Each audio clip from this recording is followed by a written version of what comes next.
നമസ്തേ. പുതിയൊരു വീഡിയോയിലേക്ക് ഏവർക്കും സ്വാഗതം. നമ്മളിവിടെ പറയുന്നത് ഗൃഹവാസികൾ അറിഞ്ഞിരിക്കേണ്ട പൊതുവായ ചില കാര്യങ്ങളാണ്.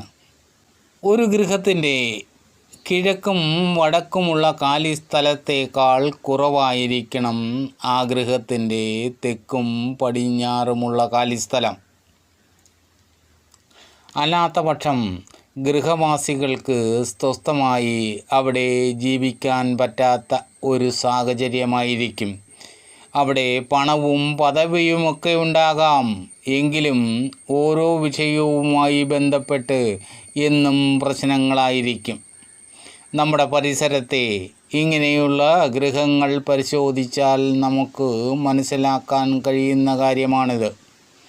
പ്രത്യക്ഷത്തിൽ ഇത് തെളിയിച്ചു കൊടുക്കാൻ നമുക്ക് സാധിക്കുകയില്ല. എന്നാൽ കാലക്രമേണ ഇത് നമുക്ക് മനസ്സിലാക്കിയെടുക്കുവാൻ സാധിക്കുമെന്നുള്ളതാണ്. വാസ്തുശാസ്ത്രം ശാസ്ത്രമാണ്, അത് അന്ധവിശ്വാസമല്ല. എന്നാൽ പ്രത്യക്ഷത്തിൽ തെളിയിക്കാൻ സാധിക്കാത്തത് കൊണ്ട് തന്നെ ഇതിനെ ഗൂഢശാസ്ത്രമെന്നാണ് വിശേഷിപ്പിക്കുന്നത്. ഏത് ദിക്കിലേക്ക് ദർശനമായൊരു ഗൃഹമാണെങ്കിലും നമുക്ക് വീടിൻ്റെ മുൻവശത്ത് നമുക്ക് കൂടുതൽ മുറ്റം വേണമെന്ന് നമ്മൾ ആഗ്രഹിക്കുന്നവരാണ്. അപ്പോൾ നമുക്ക് തെക്ക് ദർശനമായ ഒരു ഗൃഹമാണെങ്കിൽ തെക്ക് ഭാഗത്ത് കൂടുതൽ മുറ്റം ആവശ്യമായി കരുതിയേക്കാം. എന്നാൽ പരമാവധി അവിടെ അളവ് കുറയ്ക്കുക. അതിനേക്കാൾ കൂടുതൽ കാലിസ്ഥലം വടക്ക് ഭാഗത്ത് കൊടുക്കുക. പടിഞ്ഞാറ് ദർശനമായ ഒരു ഗൃഹമായാലും അവിടെ പരമാവധി മുറ്റത്തിൻ്റെ അളവ് കുറച്ചുകൊണ്ട് അതിനേക്കാൾ കൂടുതൽ കാലിസ്ഥലം കിഴക്ക് ഭാഗത്ത് വരുത്തുക. ഈ രീതിയിൽ മാത്രമേ നമുക്ക് പരിഹരിക്കാൻ കഴിയുകയുള്ളൂ. ഇതിന് വിരുദ്ധമായിട്ടാണ് ഇപ്പോൾ നിലവിലുള്ളത് എങ്കിൽ അവിടെ തെക്കും പടിഞ്ഞാറും ഭാഗങ്ങളിൽ ഉയരമുള്ള ചെടികളൊക്കെ വെച്ച് പിടിപ്പിക്കുകയും ചെടിച്ചട്ടികളൊക്കെ അവിടെ ക്രമീകരിച്ചുകൊണ്ടും അവിടെ മുറ്റത്തിൻ്റെ വ്യാപ്തി കുറയ്ക്കുക. ഗൃഹത്തിൻ്റെ തെക്കും പടിഞ്ഞാറും ഭാഗങ്ങൾ വളരെ ഇടുങ്ങിയതായിരിക്കുക. അതേപോലെ കിഴക്കും വടക്കും ഭാഗങ്ങൾ വിശാലമാക്കിയെടുക്കാൻ ശ്രദ്ധിക്കുക. തെക്കും പടിഞ്ഞാറും ഭാഗങ്ങളിൽ കുഴികൾ ഉണ്ടാകാതെ ശ്രദ്ധിക്കണം. അവിടെ വെള്ളം കെട്ടി നിൽക്കുന്ന ഒരവസ്ഥയുണ്ടാകരുത്. അതായത് കിണർ, സെപ്റ്റി ടാങ്ക് പോലെയുള്ള.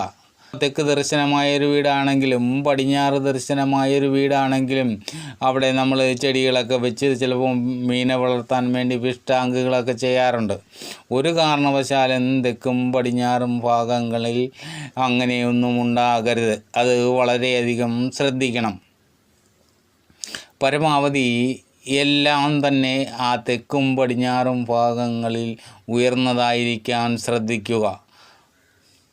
ഉദാഹരണത്തിന് മതിൽ കെട്ടുമ്പോൾ തന്നെ നമുക്ക് കിഴക്കും വടക്കും ഭാഗത്തുള്ള മതിലിനേക്കാൾ ഉയരം കൂടിയതായിരിക്കണം തെക്കും പടിഞ്ഞാറുമുള്ള മതിലിൻ്റെ ഉയരം. അത് നമ്മൾ ശ്രദ്ധിക്കണം. പരമാവധി തെക്കും പടിഞ്ഞാറും ഭാഗങ്ങളിൽ ഉയരമുള്ളതായ രീതിയിലായിരിക്കണം എല്ലാ നിർമ്മിതികളും. അതേപോലെ ഞെരുക്കമായിരിക്കണം തെക്കും പടിഞ്ഞാറും ഭാഗങ്ങൾ. അവിടെ ഭാരം വരേണ്ട സ്ഥാനമാണ്. വലിയ വൃക്ഷങ്ങളൊക്കെ പരിപാലിക്കാൻ അവിടെ സൗകര്യമുള്ള ഭൂമിയാണെങ്കിൽ അവിടെ വലിയ വൃക്ഷങ്ങളൊക്കെ തെക്കും പടിഞ്ഞാറും ഭാഗങ്ങളിൽ പരിപാലിക്കുന്നത് ഉത്തമമായിരിക്കും. എല്ലാവർക്കും നന്മകളുണ്ടാകട്ടെ. ആദ്യമായിട്ടാണ് ഈ ചാനൽ കാണുന്നതെങ്കിൽ ഒന്ന് സബ്സ്ക്രൈബ് ചെയ്യണേ. വീഡിയോ ഇഷ്ടപ്പെട്ടാൽ ലൈക്ക് ചെയ്യാനും ഷെയർ ചെയ്യാനും മറക്കരുത്. അടുത്ത വീഡിയോ കാണുന്നതുവരെ നിങ്ങൾക്കെൻ്റെ നമസ്കാരം.